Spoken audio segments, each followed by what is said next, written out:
हिंदू सनातन धर्म में पार्थिव शरीर को सूर्यास्त से पहले दाह संस्कार करने का नियम है।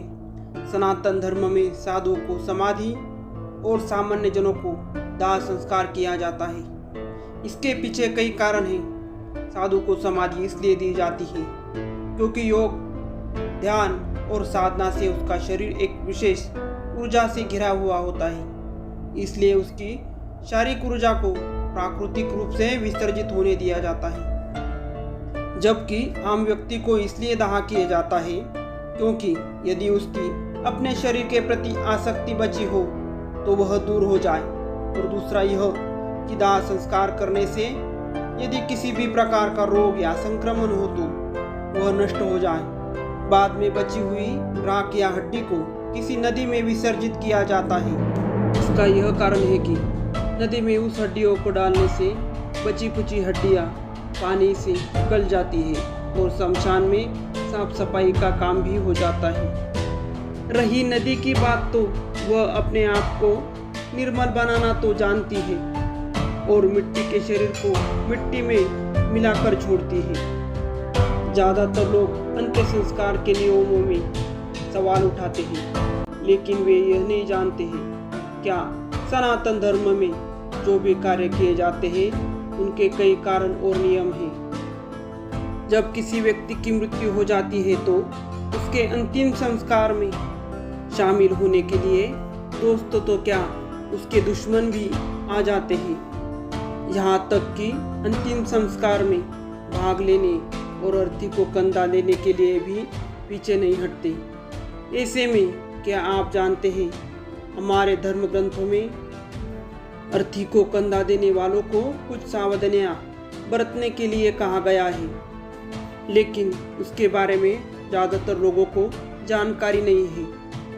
वास्तव में हिंदू धर्म ग्रंथों में वर्णन अनुसार यदि कोई व्यक्ति किसी के अंतिम यात्रा में शामिल होता है या फिर उसकी अर्थी को कंधा देता है तो यह बहुत ही शुभ कार्य माना जाता है, तो उसके पुण्य में बढ़ोतरी करता है और इसके प्रभाव से पूर्व में किए हुए उसके पाप भी नष्ट हो जाते हैं। क्योंकि यह बता गया है कि संसार को छोड़कर जा रही मृत आत्मा अभिवादन करने वाली व्यक्ति के तन मन से सभी संताप को भी हर के अपने साथ ले जाती है। इसलिए इस मान्यता से ज़्यादातर लोग शव यात्रा में शामिल होने और शव को कंधा देने का सौभाग्य नहीं छोड़ते।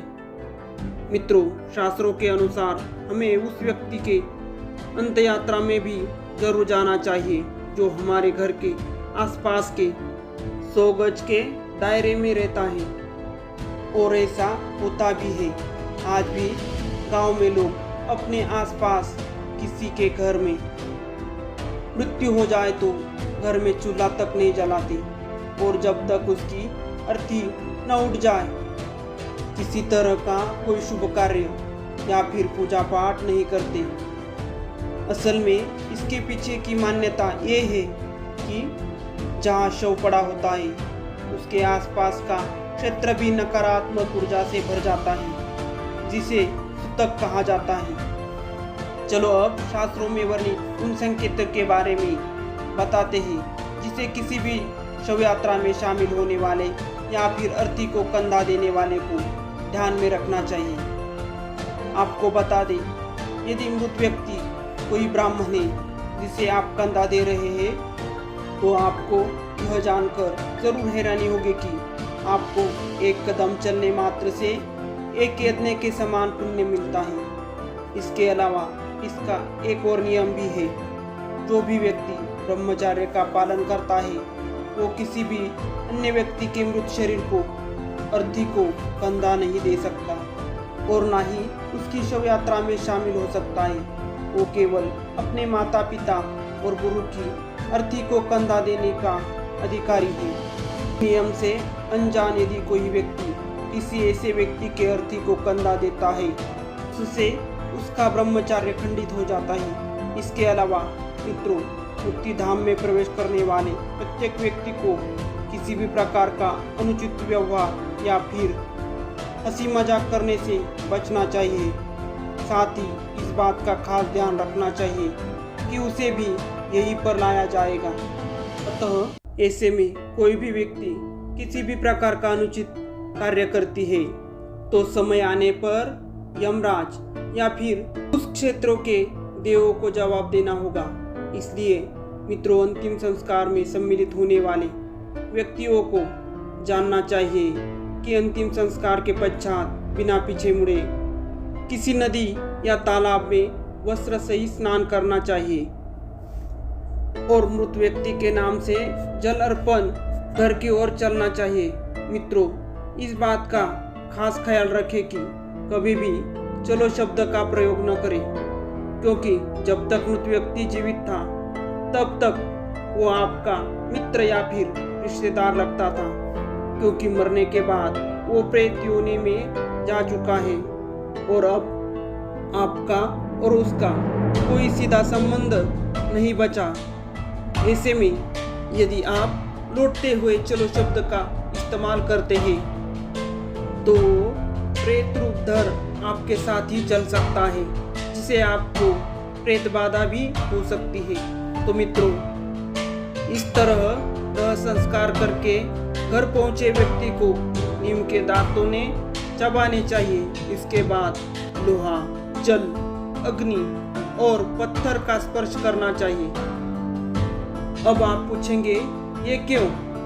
तो यह इसलिए मनुष्य के भौतिक शरीर के अलावा ऊर्जा से बने कई शरीर भी है जो शमशान घाट या फिर शव के साथ संपर्क में आने से दूषित हो जाते हैं। अतः आप इन वस्तुओं को स्पर्श करते हैं तो उन शरीरों की अशुद्धियां भी दूर हो जाती है। इतना ही नहीं, जो लोग शव यात्रा में सम्मिलित होते हैं उन्हें 1 दिन का, शव को छूने वालों को 3 दिन का और अर्थी को कंधा देने वालों को लगभग 8 दिनों तक सूतक मान लेना चाहिए। और ये तो आप भी जानते होंगे कि सूतक के दौरान मंदिर और धार्मिक आयोजनों में सम्मिलित होने और साधुओं को दान देने की मनाही होती है। तो मित्रों, आज की इस प्रस्तुति में इतना ही। अगर आपको आज की जानकारी पसंद आई हो तो कमेंट बॉक्स में अपनी राय बताइए और चैनल को सब्सक्राइब करके बेल आइकॉन जरूर दबाइए ताकि आने वाले वीडियो के नोटिफिकेशन आपको मिले। मिलते हैं नेक्स्ट वीडियो में। नमस्ते।